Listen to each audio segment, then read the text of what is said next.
Hello friends, and welcome back. I hope you had fun experimenting with cucumbers this week, but now it's time to move on to a new vegetable of the week. So I want to introduce you to the zucchini.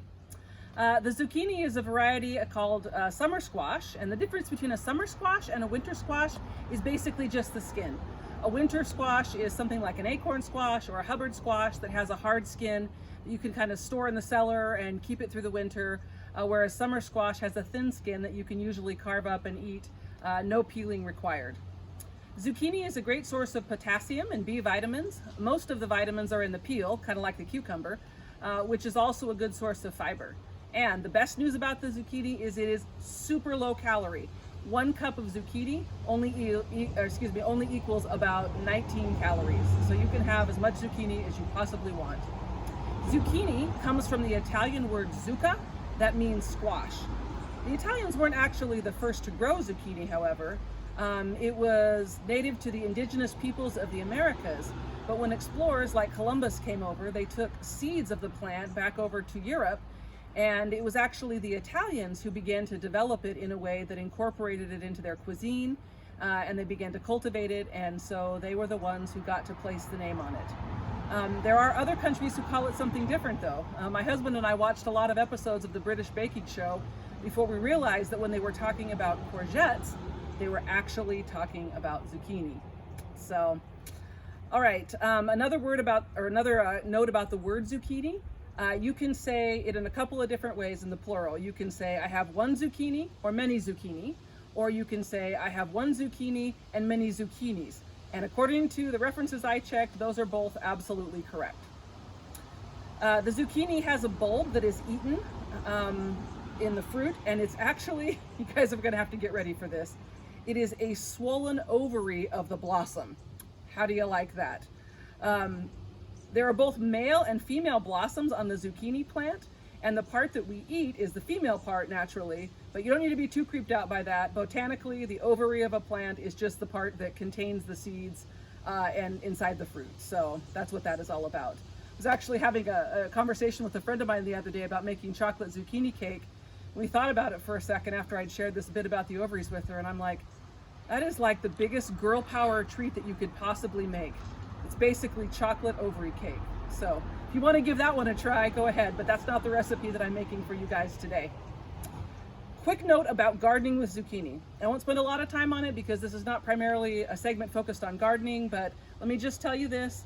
Zucchinis need a lot of room to spread out. You can plant them from the seed. They grow terrific. You don't need to get plants from the garden center or anything. Just put a couple of seeds in the ground in the dirt. Wait a while until they come up. When they're a couple of inches high, pick the healthiest plant, pinch the other one off, and let them grow. And all they need is probably 3 to 4 feet of space. They have great big elephant leaves, and then some sun and water, and your zucchini will probably grow fabulously for you.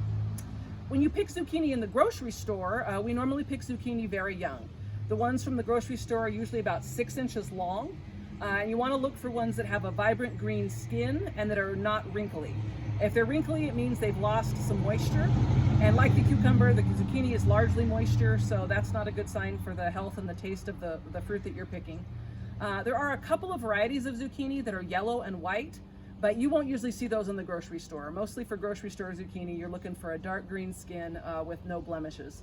If it still has a little bit of the stem attached, that's a good sign too, because that means it'll last longer than those that have no stem at all.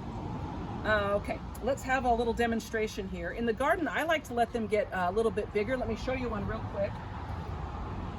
This is about 8 to 9 inches. So this is kind of a perfect, in my opinion, size to pick the zucchini. But I'm going to show you a couple of others still on the plant.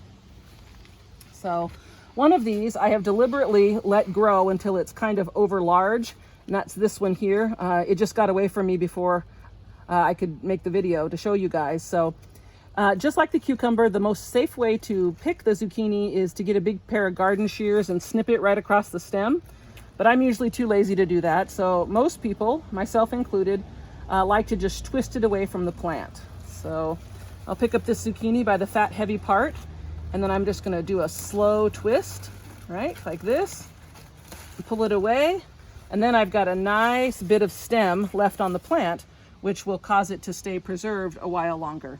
And this little one that I have down here, is kind of just the perfect size for a grocery store zucchini, or one that you want to slice up and grill.